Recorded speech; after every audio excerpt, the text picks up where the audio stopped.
ఉషోదయం ప్రేమించు కాపరి ఉషా కిరణాలు ఉదయకాలపు వాక్య ధ్యానంకు మిమ్మల్ని ఆహ్వానిస్తున్నాం. ప్రార్థన. మమ్మల్ని మిక్కిలిగా ప్రేమిస్తున్న పరలోకపు తండ్రి, ఉదయకాల సమయానికై వందనములు స్తోత్రములు చెల్లించుకుంటున్నాం. తండ్రి, మమ్మల్ని ప్రేమించి మరి యొక్క దినమును అనుగ్రహించిన నీ కృప కొరకు వందనాలు. ఈ ఉదయకాల సమయమున నీ వాక్యము చేత నాతోనూ మాతోనూ మాట్లాడము. ఈ కార్యక్రమం వీక్షిస్తున్న ప్రతి ఒక్కరికి ఆశీర్వాదకరముగా చేయమని యేసు పరిశుద్ధ నామమున అడిగి వేడుకుంటున్నాను పరమ తండ్రి, ఆమేన్. ఈ ఉదయకాలపు వాక్య భాగము సామెతల గ్రంథము 28వ అధ్యాయము 13 మరియు 14 వచనమును చదువుకుందాం. అతిక్రమములను దాచిపెట్టువాడు వర్ధిల్లడు, వాటిని ఒప్పుకొని విడిచిపెట్టువాడు కనికరము పొందును. నిత్యము భయము కలిగి ప్రవర్తించువాడు ధన్యుడు, హృదయమును కఠినపరుచుకునివాడు కీడులో పడును. మనము చదివిన వాక్య భాగములో సొలొమోను మహారాజు ఒక గొప్ప కార్యమును మనకు బయలుపరచడం చూడగలం. అదేమిటంటే, తన హృదయములో పాపమును దాచుకునేవాడు, పాపమును కప్పెట్టుకునే వ్యక్తి వర్ధిల్లడు. అయితే ఎవరైతే తన హృదయములో ఉన్న బలహీనతలను ఒప్పుకొని సరి చేసుకుంటారో వారు దేవుని యొక్క కనికరమును పొందగలరు అని చెప్పటం చూడగలం. ఈ దినములలో ఇది క్రైస్తవ కుటుంబంలోనే చాలా ప్రాముఖ్యమైన ఒక కార్యం. ప్రతి దినము ఏదో ఒక కార్యము చేత దేవుని దుఃఖపరుస్తూ వాటిని దాచిపెట్టుకుంటూ దేవుని సన్నిధిలో మంచివారిలాగా నడుచుకుండే అనేక మంది క్రైస్తవులు జీవిస్తూ ఉన్నారు. తమ అంతరంగములో పాపమును దాచిపెట్టుకొని దేవునికి ముందు మంచి వారిగా నటించేవారు దేవుని యొక్క ఉగ్రతకు గురి అవుతారని దేవుని యొక్క వాక్యము సెలవిస్తుంది. మనము చూసినట్లయితే యెహోషువ గ్రంథములో ఆకాను అనే ఒక వ్యక్తి ఉన్నాడు. తాను యెరికో పట్టణములో శపించబడిన పట్టణం నుండి ఏమి తీసుకొని రాకూడదంటే, అందులోనే ఒక కొంచెం బంగారు, ఒక షినాయి వస్త్రము తీసుకొచ్చుకొని తన ఇంటిలో దాచిపెట్టుకున్న కార్యమును మనము చదవగలం.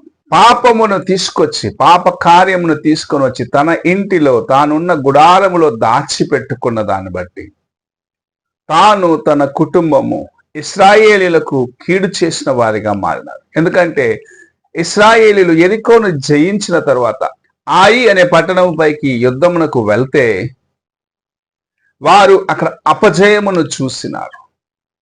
వారిలో కొందరు చనిపోయినారు. ఇంచుమించు 36 మంది చనిపోయినారు.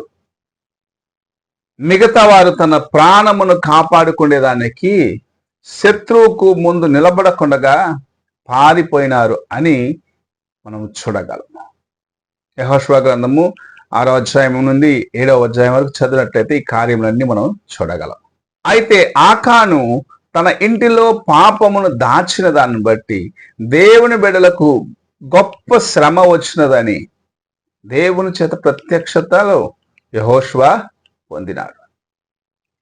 పాపమును దాచిన ఆ కుటుంబము రాళ్లతో కొట్టి చంపబడటం మనం చూస్తూ ఉన్నాం. ఉదయకాల సమయమున నీవు పాపమును దాచి బయటికి మంచి విశ్వాసిగా క్రైస్తవుడుగా జీవించిన ఎడల దేవుని యొక్క కార్యము జరగవలసిన స్థలములో నీవు ఆటంకముగా ఉన్నావు అని ప్రభు నీతో మాట్లాడుచున్నాడు.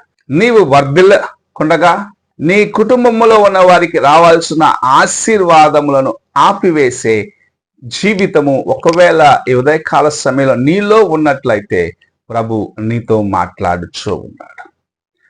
నీ హృదయములో ఉన్న పాపము, అది ఎలాంటి పాపమైనా సరే, ఎంత చిన్నదైనా సరే, దేవుడి దృష్టికి అది పాపమే అని గ్రహించుకొని అని ఒప్పుకొని విడిచిపెట్టినట్లయితే ఆయన యొక్క కృపను, ఆయన యొక్క కనికరమును పొందగలవు. దేవుని యొక్క వాక్యము నీతో మాట్లాడినప్పుడు నీ యొక్క హృదయము నీవు సరి చేసుకున్నట్లయితే దేవుని యొక్క కృపను నీవు పొందుకొనగలవు.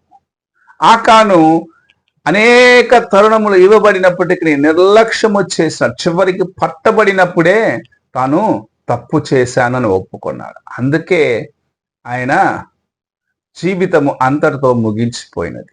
నీవు పాపమును లేకుంటే బలహీనతలను ఒప్పుకొని దేవుని సన్నిధిలో సరి చేసుకొని దేవుని యొక్క ఉగ్రతని పైకి రాకముందే నీవు కాపాడుకున్నట్లయితే నీ జీవితము ధన్యకరముగా ఉంటుందని దేవుని యొక్క వాక్యం సెలవిస్తుంది. ఈ ఉదయకాల సమయమున నీవు ఎలాంటి స్థితిలో ఉన్నావు? నీవు దేవుని యొక్క కృపను నిర్లక్ష్యపరుచిన పాపమును దాచిపెట్టుకొని, పాపమును రహస్యముగా పెట్టుకొని నేను బయటికి మంచివాడిలాగా ఉన్నాను అనుకుంటున్నావేమో. దేవుని యొక్క దృష్టి నీపైన ఉన్నది అనేది ఎన్నడూ మర్చిపోరాదు. నీ అంతరంగముకు తెలుసు నీవు చేసే కార్యములు అనేది ఎన్నడూ మర్చిపోరాదు. నీవు చేసే కార్యములను బట్టి నీ అంతరంగము ఎంతగా క్షీణించిపోతుందో అన్నది కూడా నీవు గ్రహించుకోవాలి అని ప్రభు ఈ ఉదయకాల సమయంలో నిన్ను హెచ్చరిస్తూ ఉన్నాడు.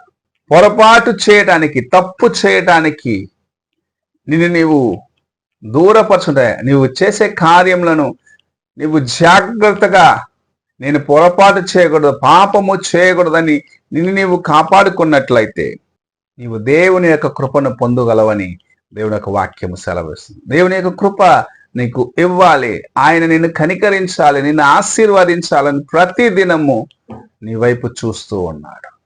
నీవు ఆయన యొక్క స్వరమును విని లేకుంటే ఆయన యొక్క హెచ్చరికను గ్రహించుకొని నీ బలహీనతను సరి చేసుకున్నట్లయితే ఆయన నిన్ను ఆశీర్వదిస్తాడు.